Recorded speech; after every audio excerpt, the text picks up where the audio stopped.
Hello everybody and welcome back to part 2 of the Civic Ep3 Rusty Rocket Ship video, or the budget bomber, whatever you might want to call it.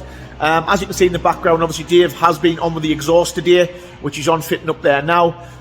With regards to the new manifold, I'll show you the new manifold in there. A top tip if you're watching this video from Dave, obviously Dave is very clever with his hands.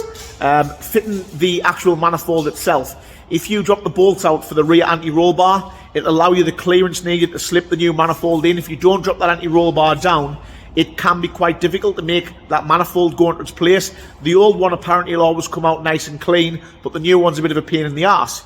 So I know a lot of you obviously who are into Ep3s will be watching this video and thinking, I wonder what it's like underneath, same as what we think. We are very transparent here, as in, we'll tell you the plus points and we'll tell you the negatives. Is our Ep3 a rusty boy?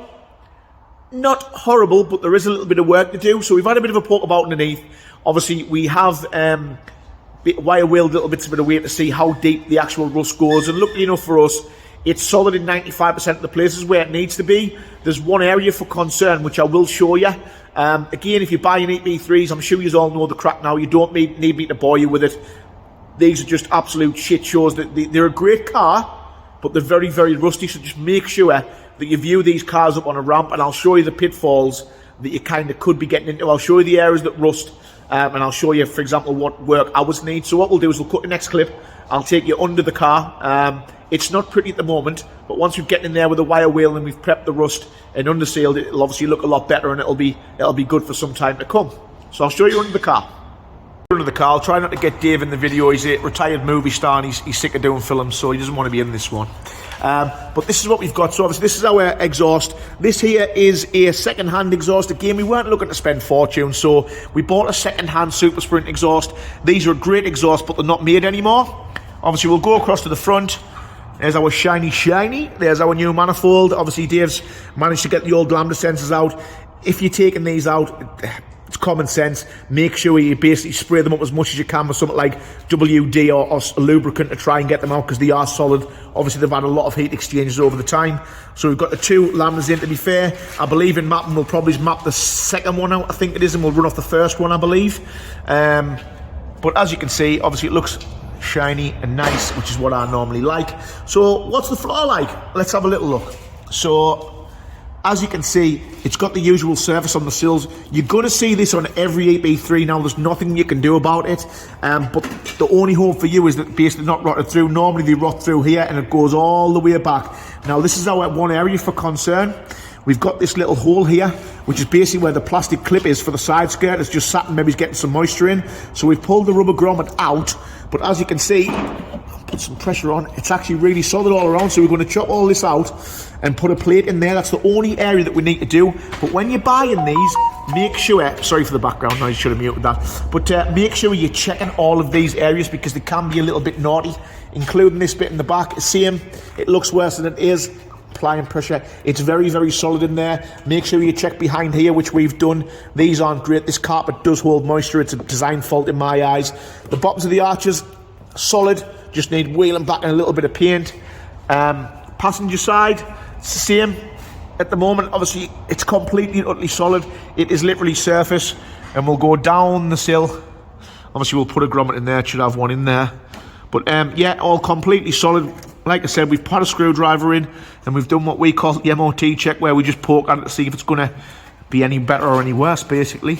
But that's the condition of our floor at the minute. And what we'll do is we'll continue on with the video. We'll prep the floor and then we'll show you when it's done, and obviously what it should look like. Normally they do go up above the petrol tank as well. We'll not get it to see there, but this one's not too bad. Old school style back box this. When these Ep3s first came out, I loved these with a Magnex 63 oval, and the Super Sprint exhaust is basically built exactly the same spec as what the Magnex one is. So that's our exhaust system. We are fitted up now. We're just clamping the back up. Obviously we had to get a little 2.5 inch clamp, because obviously this one's like sleeve and the exhaust sits inside of it. So we're going to clamp it here, put some silicone in there just to seal it, and that'll be good.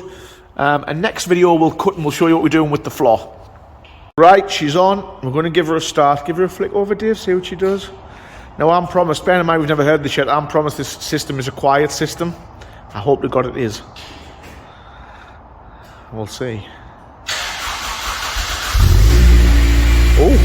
quiet.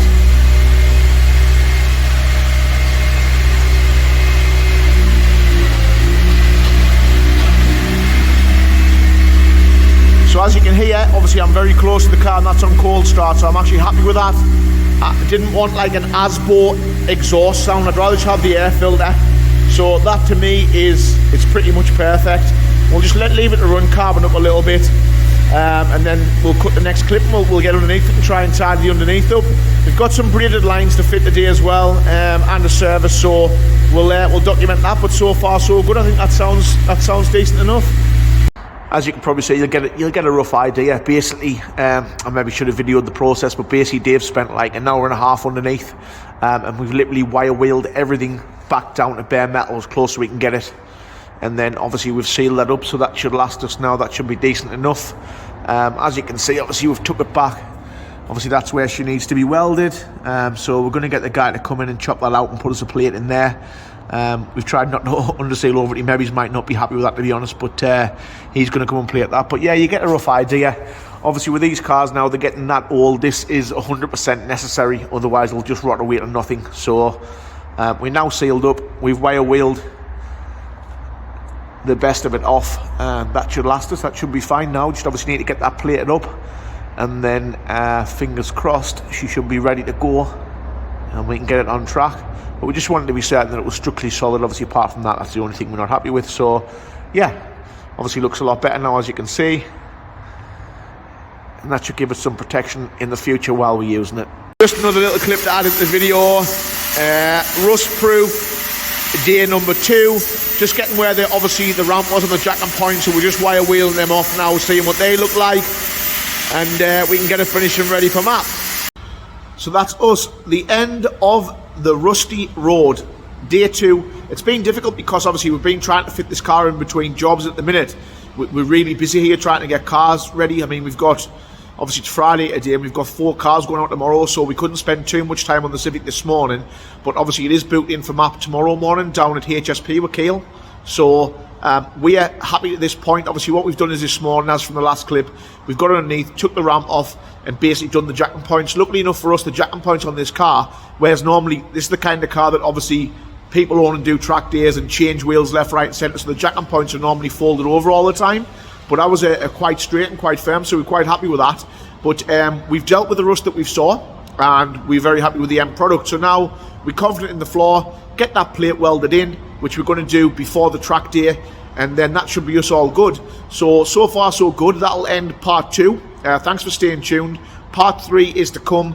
I'm going to try and get Kiel to see if he can actually video the car getting mapped. Unfortunately, we can't be there because I've got too much on tomorrow, so we're dropping the car off down to Kiel's later on tonight, and he's going to crack on tomorrow morning, so hopefully he can get some footage of it on the actual rolling road, and we'll see what figure she pulls. I'm confident in saying we should pull 225 to 230 tomorrow. That's what I'm hoping for. I'm normally not far off with these Hondas. The mods that we're running, as long as the engine's healthy, we should see those figures are somewhere near. So thanks for staying tuned. That's the end of part 2, and we'll roll into part 3 when the car should be rolling road and we'll reveal its power figures.